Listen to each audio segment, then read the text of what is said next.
перед нами дуже цікава доповідь. Девід Гершенгорн зараз пише про американську політику, він розповідає про те, що робиться в Конгресі, він працює для New York Times, і він був одним із перших іноземних кореспондентів, які опинилися в Києві на Майдані. Ну не просто опинилися, а вийшли, щоб виконувати свою журналістську функцію. Хтось може сказати місію. Потім Девід був з нами практично цілий час, коли тривали події у Києві. Потім трохи був на Олімпіаді в Сочі. А тепер він пильно відстежив те, що відбувалося і ще, напевно, відбувається і відбудеться на президентських виборах у Сполучених Штатах Америки. Отже, зараз доповідь «Медіа і вибори. Уроки США». А після цього у вас буде змога поставити Девіду Гершенгорну запитання. Тому прошу вашої пильної уваги. The floor is yours. Thank you, and thank you for inviting me to join you for the Media Forum in Lviv. Truly one of the best media conferences in the world, in one of the world's most beautiful cities. I would like to thank all of the organizers and partners, including my friends at the American Embassy, and to Ostap, especially for choosing such an impossibly difficult topic for my presentation today. Media and elections.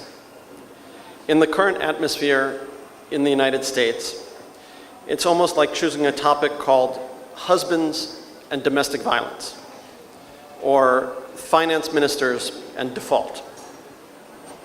I'm only half kidding. Right now, as Donald Trump prepares to officially become the nominee of the Republican Party, many media organizations, including the New York Times, have been writing all sorts of mea culpas, the American equivalent of kitov vinovat. These are articles like the one written by my colleague Jim Rutenberg, the New York Times media columnist, which was called "The Republican Horse Race is Over and Journalism Lost." Jim's column begins, "Wrong, wrong, wrong. To the very end, we got it wrong." His piece is about the danger in the media of overly focusing on the day-to-day polling that shows who is ahead and who's behind. We call this the horse race, and it's an appropriate metaphor because as when an announcer is narrating the Kentucky Derby, there's a very good chance that all of the commentary, right up until the finish line, is wrong. The big difference is that in a horse race, it takes only a few minutes to find out that everything he told us was wrong. And mostly people are betting just a few dollars. Unlike in this presidential election, when we are betting on the future of democracy and potentially on global security and stability. The mea culpas, as I say, are everywhere these days. The cover of Politico magazine recently showed a picture of a huge crowd of journalists and camera crews staring up at Donald Trump with the headline, "What have we done?" What's amazing about that story is that only a month old, it's already proven to be wrong. So before I go too far, I want to warn you that we are still very much experiencing the lessons of the American presidential elections.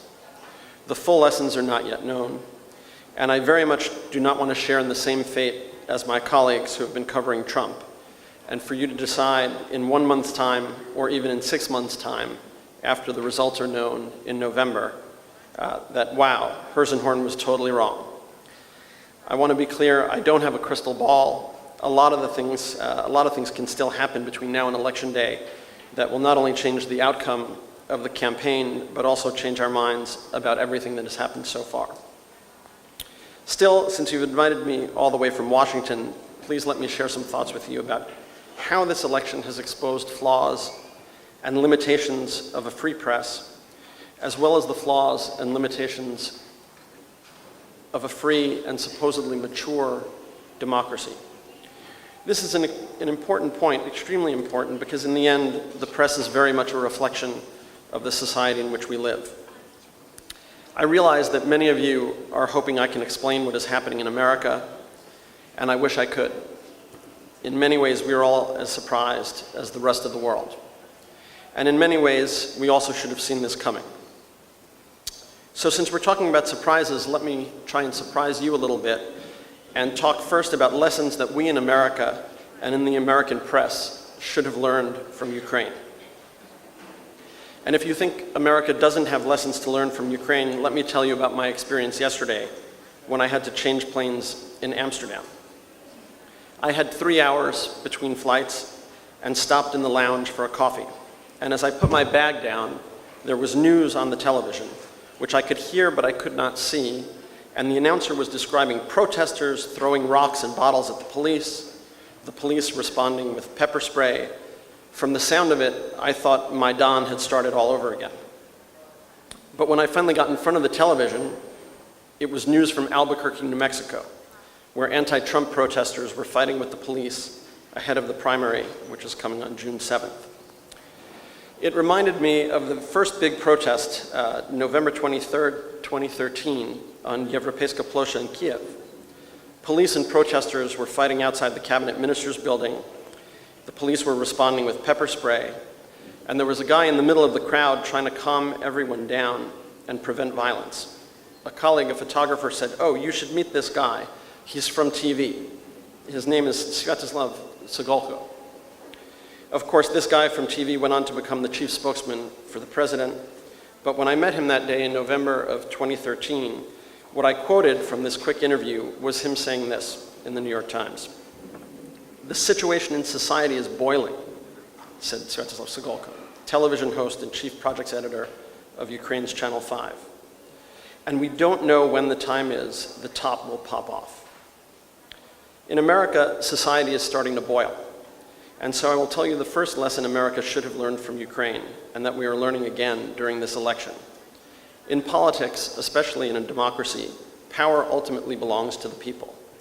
And an important corollary to that, public policy ultimately is controlled by the public.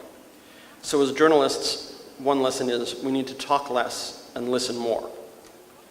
If you listen to the voters in America, especially to Republican voters who are supporting Donald Trump, what you hear is something that may sound very familiar to any of you who spend time on Maidan. They're angry about a government and a party that they feel no longer represents them. They're angry because they feel that the country is headed in a direction that does not represent the future they want for themselves, their children, and their grandchildren. They've reached a conclusion that society and government, the system, as many people like to say, is controlled by the elite for the elite. Of course, it may seem entirely crazy that people who are angry about the system being controlled by the elite and not serving the needs of regular people have decided they will support Donald Trump, a billionaire owner of casinos, hotels, and golf courses, a true American oligarch. But please understand, the lesson we should have learned from Ukraine is that people in a democracy ultimately hold the power. It does not mean that the people are rational. That's a separate question altogether. Another big lesson that America could have learned in Ukraine is actually a lesson taught by Vladimir Putin. We live in an age when, as Western democracy has become more mature, playing according to the rules now seems to be a liability. If you want Crimea, take it. What's the world going to do about it?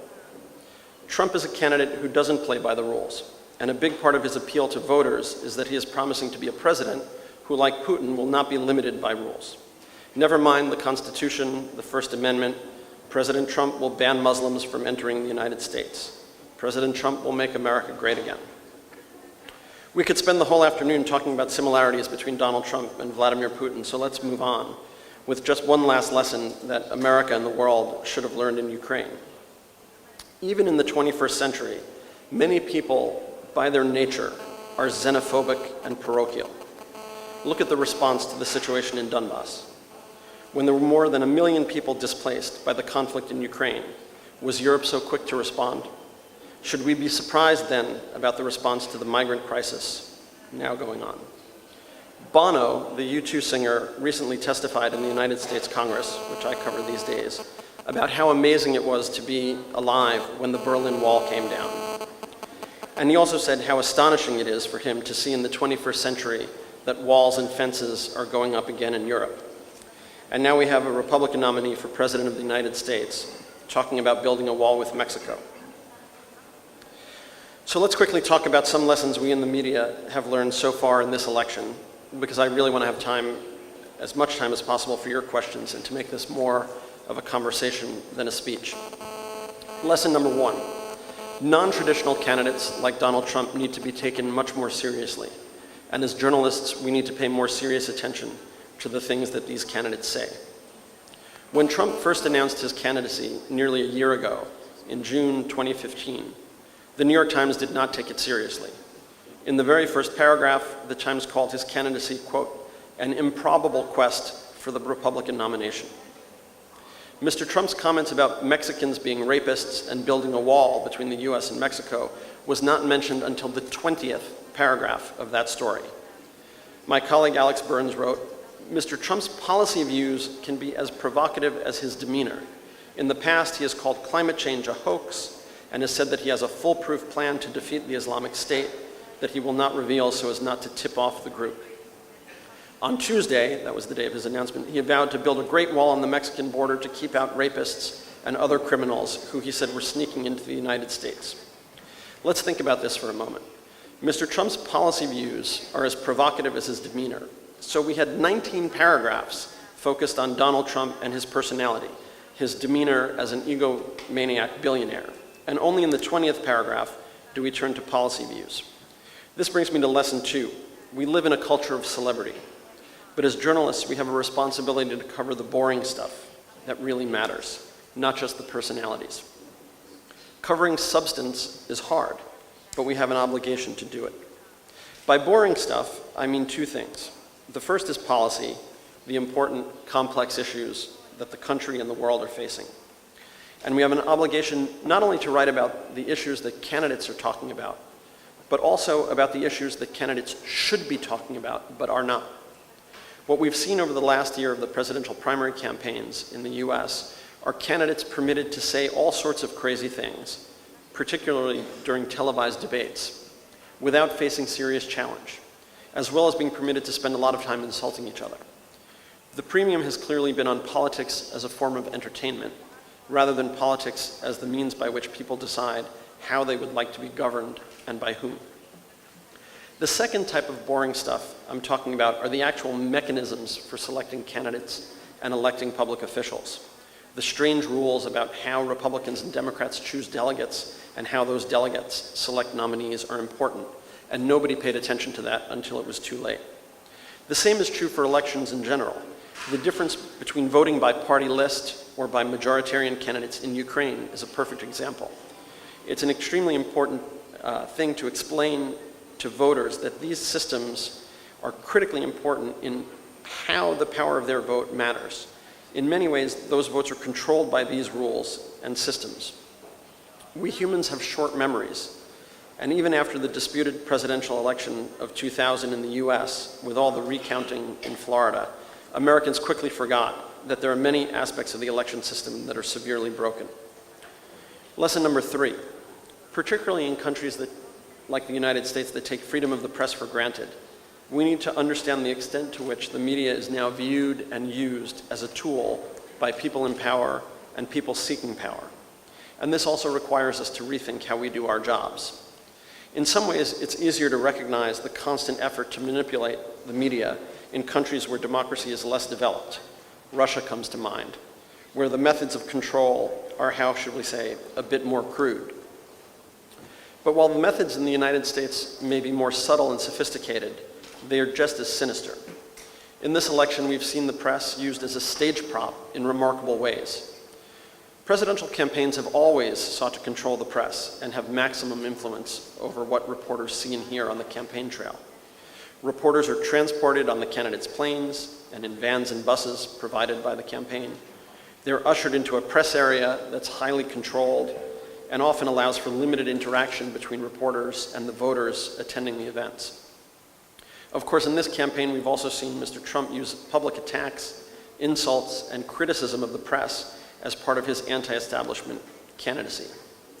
In many ways, reporters covering presidential campaigns now face some of the same challenges as reporters who are embedded with military units in war zones, with their movements heavily controlled by the people they're covering. At the New York Times and some of our peer organizations, one consequence of this is that more experienced journalists do not want these jobs covering candidates on the campaign trail. The result is there are more experienced journalists back in newsrooms in New York and Washington writing on broader themes, but who are often distant from the action on the campaign trail, and then younger journalists out on the trail who may not have the confidence or experience to challenge the candidates and the campaign staff, who are increasingly willing to bend the truth or even tell outright lies in order to achieve their goals. One solution, of course, is to have 2 or more reporters covering a candidate, one attached to the campaign and one traveling freely. But of course, this is expensive and presents its own logistical challenges. Again, I don't pretend to have all the answers, but we as journalists need to think hard about the way we do our jobs. We need to decide the extent to which we're willing to allow candidates to make us a part of the story, to use us as props in their campaigns. We also need to think about the extent to which candidates are allowed to set the policy agenda for a campaign compared to the responsibility we have as journalists to try and shape that agenda on behalf of the voters and the readers and viewers who we work for. A 4th lesson, we need to figure out a way to break out of the up-down media conspiracy. This needs a little bit of explanation. In America, criticism of the press is typically focused on the question of whether there's a liberal or conservative bias, whether there's a liberal left-wing media conspiracy or a conservative right-wing media conspiracy. My own response is often to tell people that yes, there's a media conspiracy, but it's not left-right, it's up-down.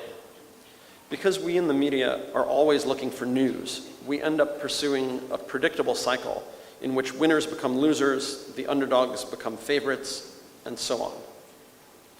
I would argue that one reason Trump has been such a great success in manipulating the media is because he's effectively avoided portrayal as either the favorite or the underdog. Even when he emerged as the clear leader among the Republicans, the expectation was somehow he would never become the nominee. The party establishment would try to deny him the nomination. Indeed, we in the media are so focused on winners and losers that we end up relying on poll numbers that are not reliable in a ridiculous attempt to figure out who's winning and who's losing at any given moment in time, even though the numbers end up being wrong over and over again. The world we live in is much more complex than a simple win-lose calculation. And we need to decide as journalists if we're going to continue to cover everything as a Formula One race or learn to be more sophisticated and serious, even if it's sometimes less exciting. The 5th and final lesson, at least for the purposes of this talk, is simply this, that none of this may matter. There is the distinct possibility that despite the best journalistic efforts, human beings cannot be rescued from their own parochial, xenophobic, and at times greedy and evil tendencies. I don't want to depress you. We as journalists tend to live in a state of perpetual contradiction. We're among the worst cynics and also the most hopeless romantics. I would very much like to be a romantic when it comes to the future of journalism and the future of democracy. But under the current circumstances, it's difficult. I started out in journalism with the romantic idea that if you do a good job and give people fair and objective information, they'll use this information to make more informed and reasonable decisions about their lives. But we now live in an age when people have more access to information than ever before, and yet it often seems that no matter what we report, many people end up believing what they believed in the first place, only more so. It seems harder and harder for facts to change people's opinions. Day after day, we see campaign events turning into scenes of violence and anger, of a society increasingly divided, not just at Donald Trump rallies, but also at Clinton and Sanders events. American democracy is built in part on a premise that free speech is the only way to defeat hate speech, and that mature democratic institutions will help preserve a free and democratic society. But one last lesson we may be learning is that human institutions are prone to human failures. And, as I said, playing by the rules seems to be out of style these days. Consider the United States, which is considered a nation of laws, but the Senate is now refusing to consider and confirm a nominee to the Supreme Court, leaving the court at a 4-4 deadlock. So the cynical journalist is fully prepared for the possibility that America, like so many great powers in history, will ultimately fail. And if that happens, the romantic in me hopes that other countries, other people, will take the lessons of the American experiment and build an even better, more durable democracy. maybe even in Ukraine. I'm happy to answer all of your questions. Thank you very much. Please take your seat.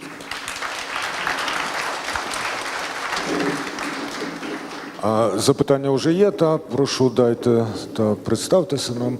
Але тим часом, meanwhile, I have a question to you. How many Americans remember Ross Perot? Remember Mr. Ross Perot? Mr. Ross Perot. Yeah. Not many Americans remember Ross Perot, who mounted a third-party candidacy for president, the type of campaign that some people hoped Michael Bloomberg, my own local oligarch at home in New York, would do this year. All right. Ваше запитання.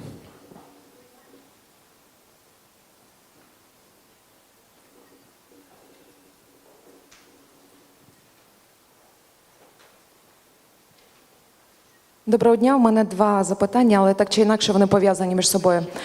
Перше запитання, наскільки реально, щоб в Америці прийшла до влади людина, яка не має за собою жодного політичного досвіду, яка відома в народі, але тим не менше в неї немає грошей, зате в неї є лозунги, які в даний момент актуальні серед американського суспільства. Чи реальна така модель? А друге запитання, ви сказали, що досвідчені журналісти відмовляються писати про кандидатів, які йдуть у владу. Чому вони відмовляються? Дякую. So the first question, it's a very real possibility that we'll have a president with no political experience. Donald Trump will be the Republican nominee, which means essentially voters have two choices, Trump or Clinton or Sanders. We expect it will be Hillary Clinton. Again, even when we've had celebrity presidents before, think of Ronald Reagan, there was political experience. It would be a remarkable development, but it's a very real possibility. To the second question, I just want to be clear. What I'm saying is that experienced journalists don't want to be on the bus, on the campaign trail, with the candidate day after day, because this is exhausting, and it's also a controlled environment where you really don't have freedom to move. There are a lot of people who want to be writing about the presidential campaign. They just don't want to be told, get on the van, get off the van, get on the plane, get off the plane, stand in this fenced-in area while we insult you in front of a big crowd, and then get on the van and go do it again tomorrow. But then how do they write books about this? But then if they don't go on a campaign trail, how they write books about this later? Right. Well, you have a campaign that is covered constantly on television, if they're writers. You have junior reporters who are on the campaign trail feeding information back. And this is why you'll see many stories in the New York Times with, 2 or 3 names on the story, because one person is with the candidate and 2 others are back in the office sitting with editors. If you were to name 2 major differences and 2 major common features between Ukrainian and American presidential campaigns, what those would be? 2 major similarities. The importance of media, there's no question. Campaigns are run on television these days.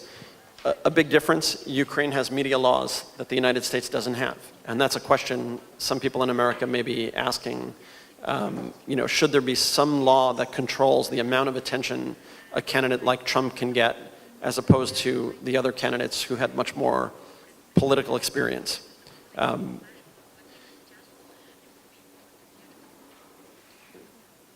All right.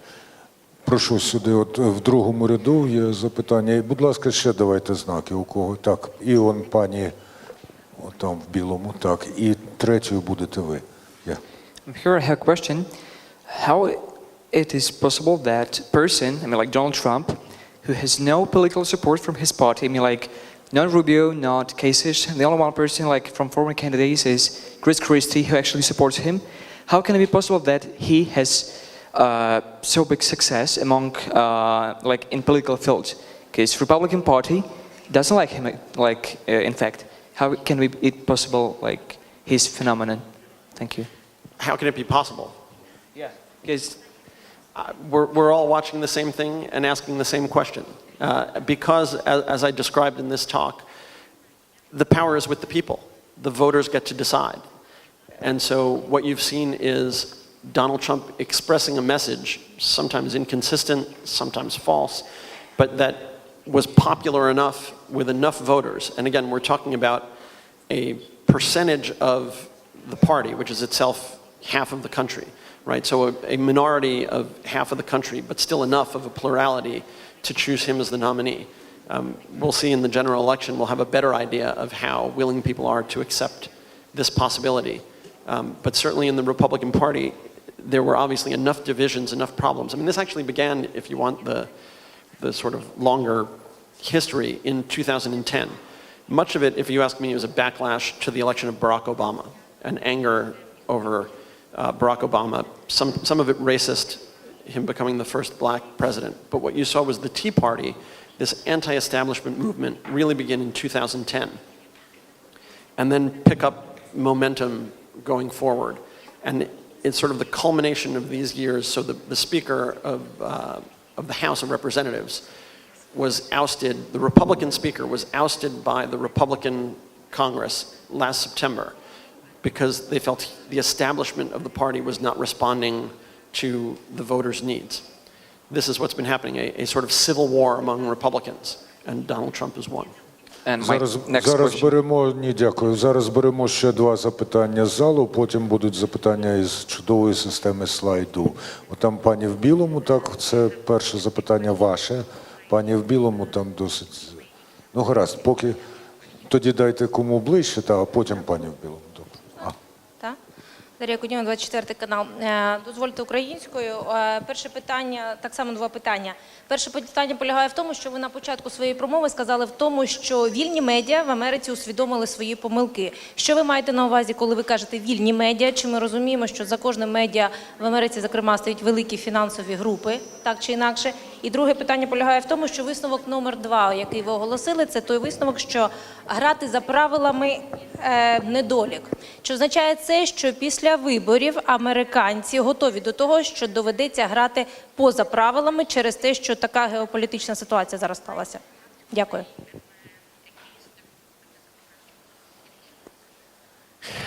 So the first question is, I mean the free press in the general sense of the First Amendment of the United States, which guarantees free speech and a free press. And for the most part, despite the influence of money in the media, which is true in the United States as it is in Ukraine and many places, the press is generally free.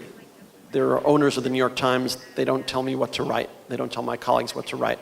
They have control over the editorial page, the opinion page, but not over the news content. And that's pretty much the experience of my colleagues at most of the big news organizations, whether that's CNN or the Washington Post, the Wall Street Journal. The news report is a free and fair report. Again, there are more complicated debates to be had. And the second question about playing by the rules, this is my observation as a journalist writing about Russia, writing about Ukraine, writing about the Congress. I think that there is this tendency these days to see the rules as quaint, as something that, it's a nice idea, but there will be no consequences, there's no accountability if you break them. And this is on many levels.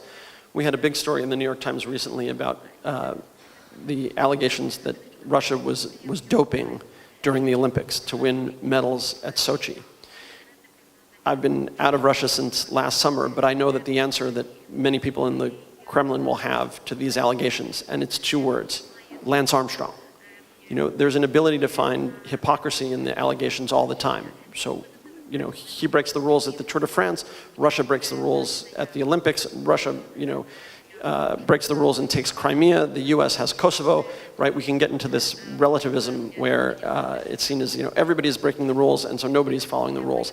At some point, either there's respect for the law and for the rules or not. And we're facing this test right now, I think, as a world. Hello, thank you very much for your presentation.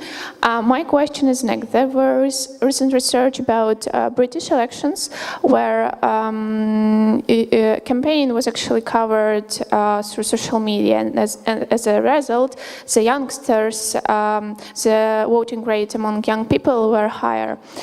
Is it the same situation in America, and how social media can be used by by not political parties, but actually for media during this election campaign? Thank you.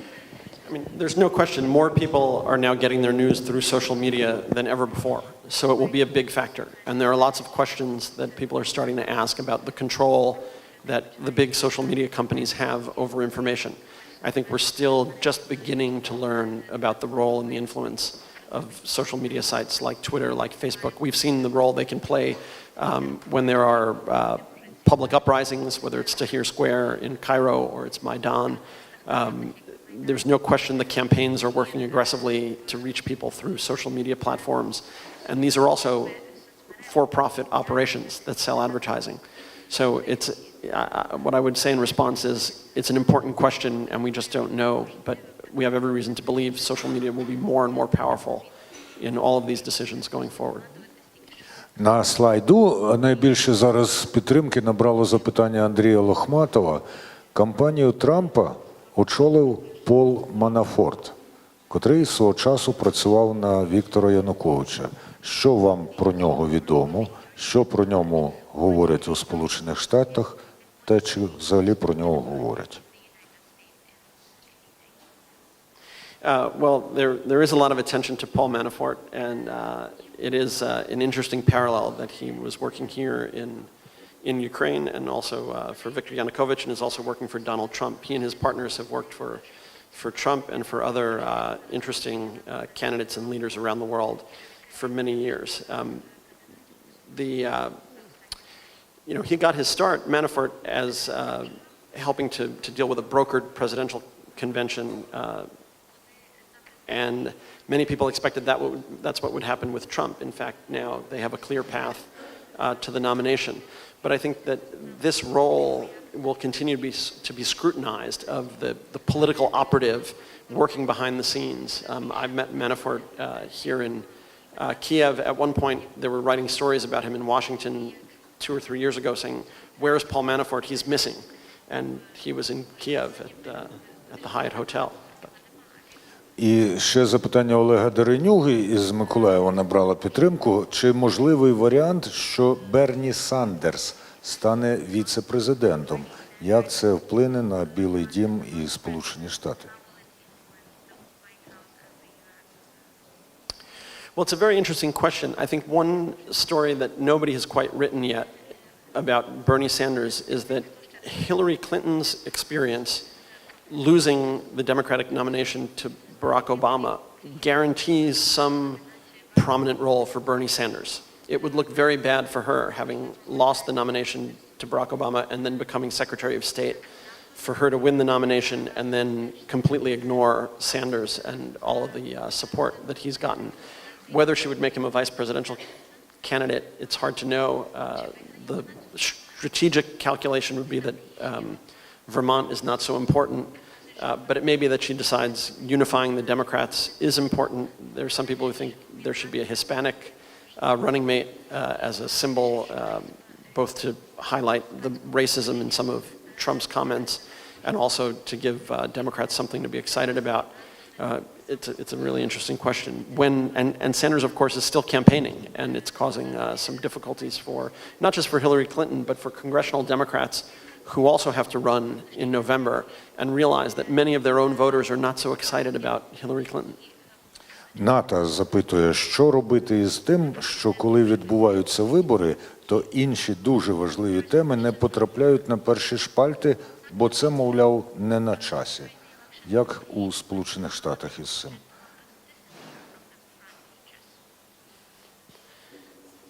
What do we do? Yeah. It's a really good question.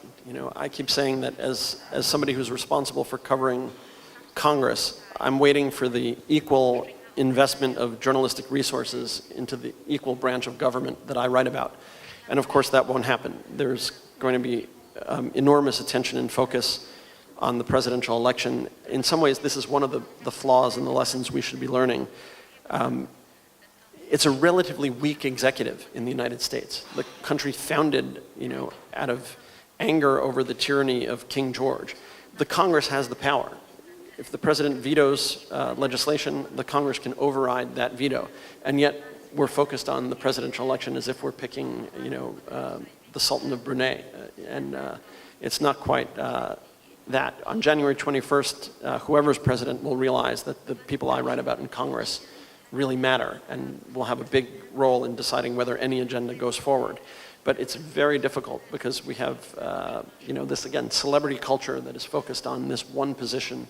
And all we can do is keep trying to write about these important issues. But until my bosses, for instance, realize, hey, the readers care about something else, it will be very frustrating. How you can make your bosses realize this? It's a good question. We do it every day. In the Washington Bureau of the New York Times, we have a meeting every Monday to talk about stories for the week and what we should be covering. And we can say over and over again, look, whoever comes in as president, there's a problem with immigration in America, and there are a lot of ideas about how to fix it. Or there's still a problem with the cost of health care, and we need to be writing about, what are the next steps even after Obama's big health care law. So all we do is keep pushing, and we see what the response is. But there's no question, there are 2 of us who cover Congress and probably 35 who are covering the presidential campaign. Перед тим, як знову відкрити до запитань можливість залу, ще одне запитання із слайду. Чи можна за допомогою потужної медіакампанії зробити, зараз воно зникло з екрану, але я його запам'ятав, зробити з маловідомої людини відому і забезпечити їй перемогу на виборах?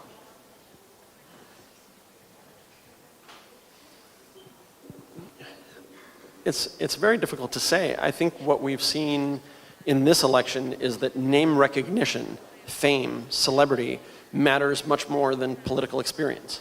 We've seen the opposite, that you can create a candidate out of a famous celebrity who's never had any experience in politics. I'm not sure you can do the same with somebody who has had lots of experience but has no name recognition. That's very difficult. How easily can you ruin the personality, ruin the reputation? Depending on the facts, they can ruin their own reputation quite easily. But again, some of the things that Trump has said, you would think would have disqualified him a long time ago, and yet he continues on. And I think part of that is because, and we need to remember this in media as well, that the readers and the viewers don't think about the world the way we do. They don't follow the news every hour, every day, the way we do. So many of them, I think, look at Donald Trump and they say, he's different. He's just different. We've tried it this other way, and the country still has all these problems, so maybe he says this crazy thing or that crazy thing, but you know what? He's different. Let's try something new. And it's just that simple thought. It doesn't go beyond into, well, he said this about Muslims, and he said this about Mexico, and he can't do any of that, and it's completely wrong, and the foreign policy is completely crazy. It's a simple calculation of new versus, the same old before. Дякую. Запитання із залу. Особливо зверніть увагу на те, що Данило стоїть отам, і хтось поближче до нього може поставити запитання. Ні, скористайтеся цим. Нема? Є? Нема. Окей. Є. Прошу. Яковина. Да, добрый день. Я бы хотел спросить о влиянии Citizens United на американские выборы и почему ничего не делает ни Конгресс, ни президент по поводу Citizens United. Спасибо.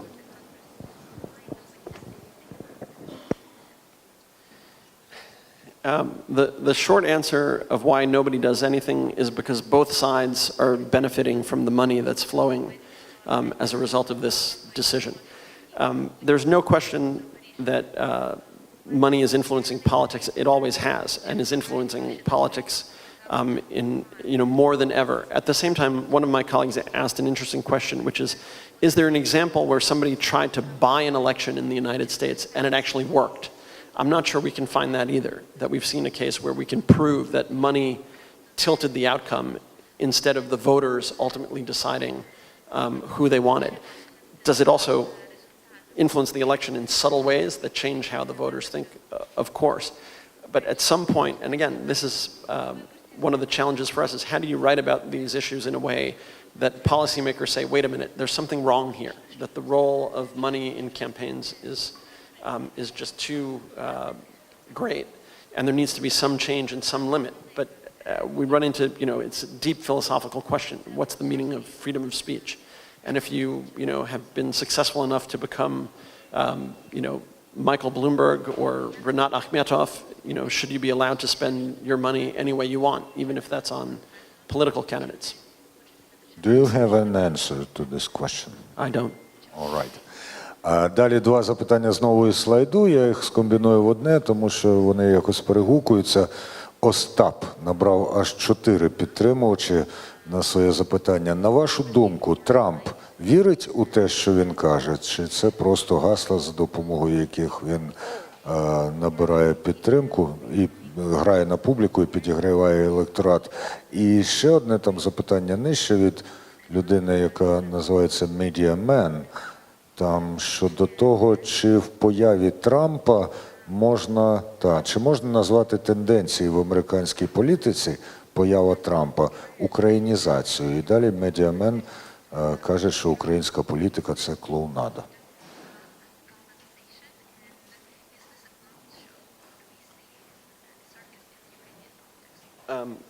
Well, I say about Congress that Congress can often be a circus as well. But when all of the clowns vote in the same way, then 300 million people in the most powerful country on earth have to live their lives differently. It is a circus, but it's a serious circus, and the outcome is very serious. I think Trump believes most of what he's saying. I also believe he's performing. I think it comes naturally to him. There are people who forget, that he's been talking about running for president for quite some time. People have predicted this for quite a while. And I met someone who actually said that even 20 years ago, Trump was part of a course that she had taken in psychology in you could guess, a discussion of narcissism. And the professor predicting that as he gets older, the need for attention and need for narcissistic satisfaction would just grow bigger and bigger. So that it's not surprising that he's actually following through on his desire to run for president. Дуже цікаве запитання, не пов'язане напряму із темою виборів, але саме до журналіста-газетяра від Олесіо. How do you define your readers and what they are interested in? Also, should media just reflect the readers' interests or set up the agenda for them? This is a hugely important question that we're wrestling with now and it's more difficult than ever because we actually have data coming back. We have people watching every day what readers are spending their time with on the New York Times, both the mobile app and the website, how much time they spend with certain stories, if they read the entire story or if they read part of a story, what are the subjects that they're most interested in. And it becomes a really difficult question. Do we chase after, as everybody says, chase after the clicks, give the readers what they want, or give the readers what we think is important? I can tell you the people leading the New York Times have decided it's somewhere in the middle, that of course they need to be providing journalism that people want to read, and at the same time should not be doing journalism we think is unimportant just because people like to read about their cats. But it's one of the crucial challenges now, is figuring out this balance between, again, setting the agenda and showing people here's what's important, and then writing about sort of more frivolous things that there may be, a very high degree of interest in, but are actually not that important. Зараз запитання, на яке Девід має цілковите право відмовитись відповідати, бо воно, можливо, більше звернуто до нас. Але я хочу його якраз попросити і прошу допомогти нам, можливо, проголосувати у цьому питанні. І це запитання таке: що бракує українській владі, щоб стати відкритою?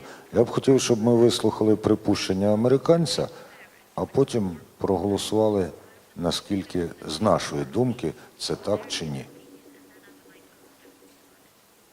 What does the Ukrainian power lack? Yes, in order to be open. Maybe more in the way of daily press conferences. You know, the White House and even in New York City Hall, the mayor, you know, have this tradition of practically every day being out in front of the press. Not the president necessarily, but the press secretary for sure, answering questions and is in a constant conversation with the press. And this happens not just at the White House, but also in many agencies. The State Department has a daily briefing. I think some of this happens in Ukraine, but certainly the more that officials are in front of the press answering questions on a daily basis, the more open the government is. Again, one of the reasons I love to cover Congress is because I tell people it's a last arena of true hand-to-hand combat journalism. If we want to talk to John McCain, we stop him in the hall and we ask a question directly. We don't need a filter, and that's a big engage help. in combat. So just one recipe from you, more daily briefings. Ну що ж, одна рекомендація є у Девіда Гершенгорна щодо відкритості української влади – це більше щоденного спілкування з пресою і просто для того, щоб перевірити наші спільні відчуття, хто готовий підняттям рук підтримати цю ідею.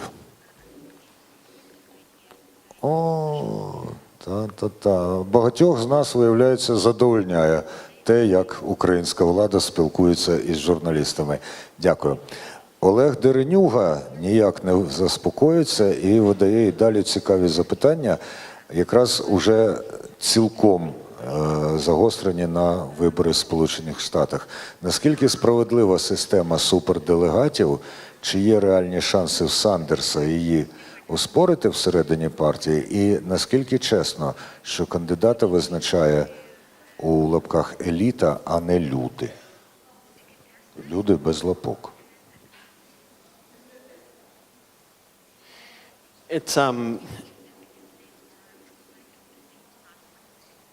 I think it's hard for me to say fair or not fair. This is a philosophical question. Is it too complicated, and do most voters even not understand how it works? Yes, it's too complicated.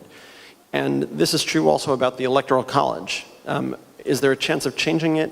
Probably not, because you can barely get folks in Washington to agree on what time of day it is. But given that we now have, you know, technology that could count votes much more effectively, is there any reason not to do direct elections instead of this complex system? Not really. There's no practical obstacle. It's now a philosophical and political obstacle to changing it. Sanders there's no legal basis for challenging it, as far as I know. The parties set their own rules. And again, as I mentioned, I think we in the press should have been writing about this much earlier, explaining this system and why it is that the Democratic primary was over almost before it started, in favor of somebody who, again, is benefiting from the bigger name recognition. Виявляється, що медіамен не сам тут у нас на форумі. До нього приєднується медіа-вумен. І вона запитує, чи можна вбачати у Трампі якийсь глобальний план з дискредитації республіканської партії і прагматичного демократичного процесу в США. Це перегукується із тим, що Михайло Зигар на початку попередньої панелі казав, що не вірить у якусь глобальну змогу з тією метою, щоб соцмережі витіснили професійну журналістику. Отже. Yeah, I don't think it's more complicated. Sometimes when you cover the world, you have to think that the simplest explanation is probably the right one and the more logical one, unless you can prove otherwise. Elementary. And that Trump was running for president because Trump wants to be the president, because Trump would like to be, you know, the most important guy in the country and in the world. That there's a bigger design there, you know, I find hard to believe. Of course, it's developing. He certainly will have ideas about what kind of country and what kind of world he would like to turn it into. But again, I think it's more an individual conspiracy than a global conspiracy. Частково Девід уже торкався цього питання, але от від Дарини запитання, яке набрало багато підтримки. If you are on a campaign trail, what kind of stories can you do? Can you get close enough to write a family profile of a candidate, see more than they really allow to?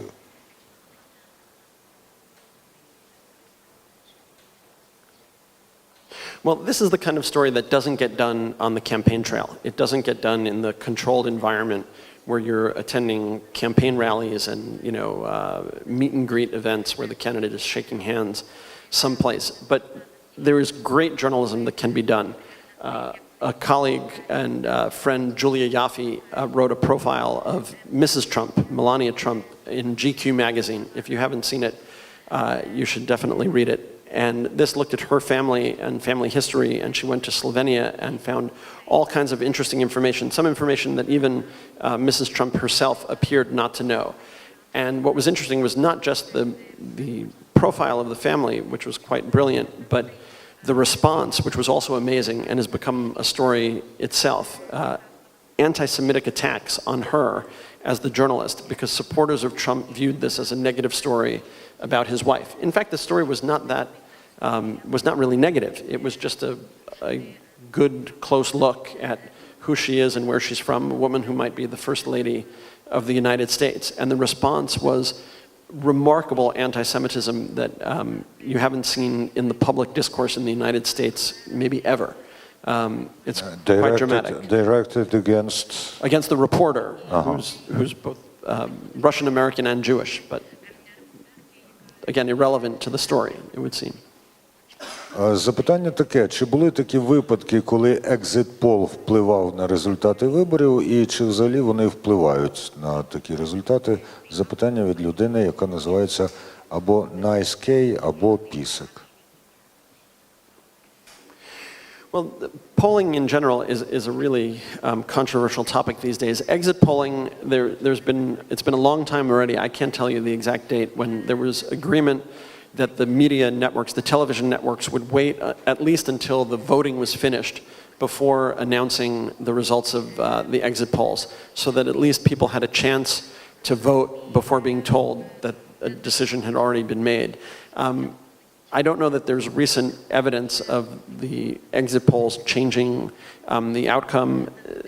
The exit polling on the day of the election, I think it tends to be reasonably good.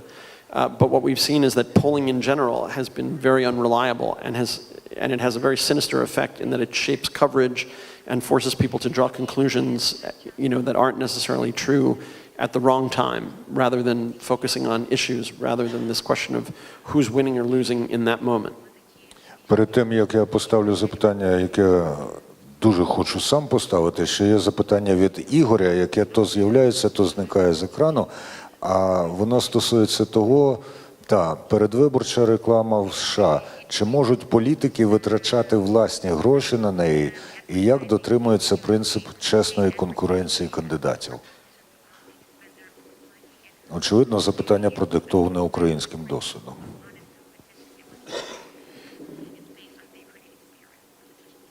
Right. So there is no limit on a candidate spending their own money. I mean, this is why a candidate like Trump is so powerful from the beginning, or Michael Bloomberg, or Ross Perot. If you want to go back in history, there is absolutely no limitation on a candidate spending as much as he or she wants on his or her own campaign. There are limits on donations by individuals, and there are requirements for reporting those donations. But for the individual candidate themselves, they can spend as much as they want. And the question of honest competition is a real one. What happens in a case like this year where there's a celebrity candidate with no experience who gets all of the media attention, especially on TV, and then many other candidates with a lot of political experience that seem boring and uninteresting and therefore are not being listened to, even during the debates. There are a lot of questions to be asked about. Is there a way to construct a set of rules that provides for honest and fair competition?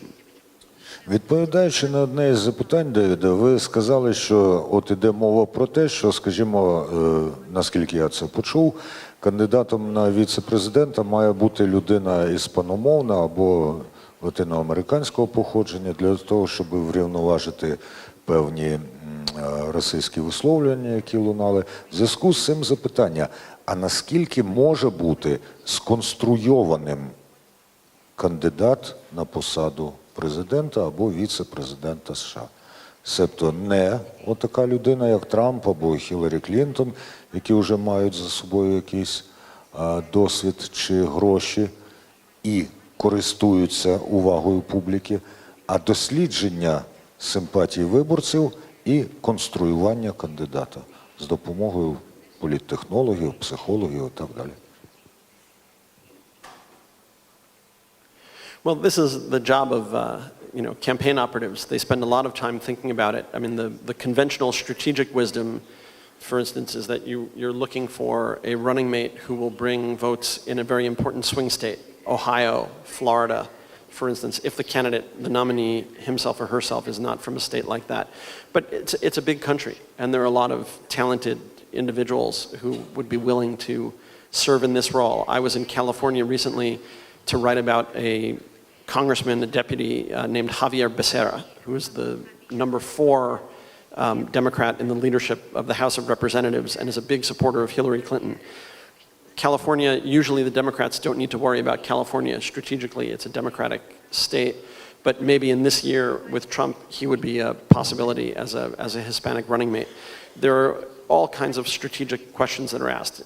There's a senator from Ohio, Sherrod Brown, who's very liberal, who might attract supporters of Bernie Sanders, but the chances of Hillary picking him are reduced because the governor in Ohio is Republican and would replace the senator with a Democratic senator with a Republican senator, and control of the Senate is also part of the question of what happens in the November elections. So there are a lot of strategic calculations that go into this. Look at McCain's pick of Sarah Palin was seen as one of the fatal moves in politics, just a terrible mistake. So there's both benefit that you can get from choosing the right person. Certainly Biden helped Obama. We'll see what Trump does and what Hillary or Bernie Sanders, more likely Hillary, will do. І залишається час на ще одне запитання, одну відповідь. Хочу підтримки залу. Чи це має бути те запитання, на якому зараз написано, що воно найостанніше, чи запитання, яке поставила Наталія кілька хвилин тому?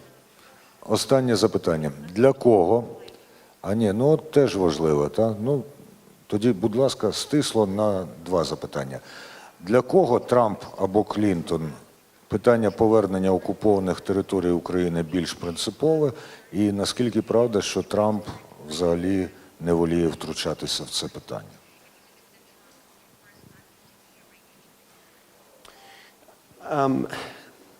I'm not sure I can answer the question of for whom it's more important. I think the position of the United States is fairly clear that the annexation of Crimea was against international law. I think we know that the realistic chance of anything changing is not too high going forward.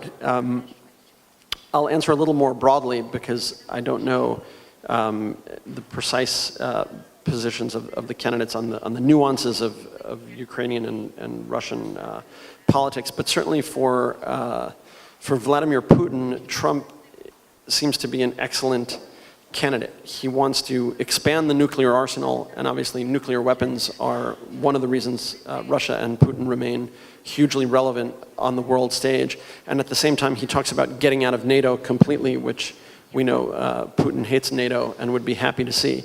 Hillary Clinton, we know, is a big supporter of NATO. She's a big supporter of Ukraine. She has a very difficult relationship with Sergei Lavrov and Putin. So I think we have some indication there of where those candidates stand. But I don't know that we know on precise details what they would do. І винагороджується увага до презентацій. Ні, пане Яковина, у вас вже була нагода, та? І у вас ще буде така нагода, але от увага до презентації. Людина цитує Гершенгорна.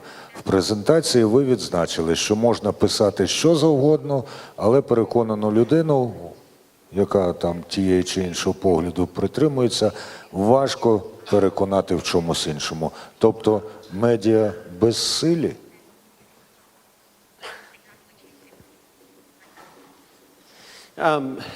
Not powerless, just not as powerful as some conspiracy theorists believe. if I didn't think we had a role, I wouldn't be sitting here, I wouldn't be doing the work. I think, you know, there is a hugely important role for media to play. And one of the great things is when you write material that surprises and educates people, and they really, you know, respond and tell you, oh, you know, I didn't think about it that way. I learned something new in what you're writing. In terms of changing opinions, you know, I leave that for the editorial writers. I think when news journalists write with an agenda, it's a very dangerous thing. The outcome is always unpredictable. You hope for one result, and inevitably the results will disappoint you. But I do think that people who think that, you know, the media is controlling everything and, you know, there's all this conspiracy about it are underestimating the voters and the readers. That's where the power lies. I mean, at least in democracies, you know, the people and the public drive public policy. Well, David, thank you for your powerful presentation and profound answers. David Ghershengorn, the New York Times, give him a big hand. Thank you.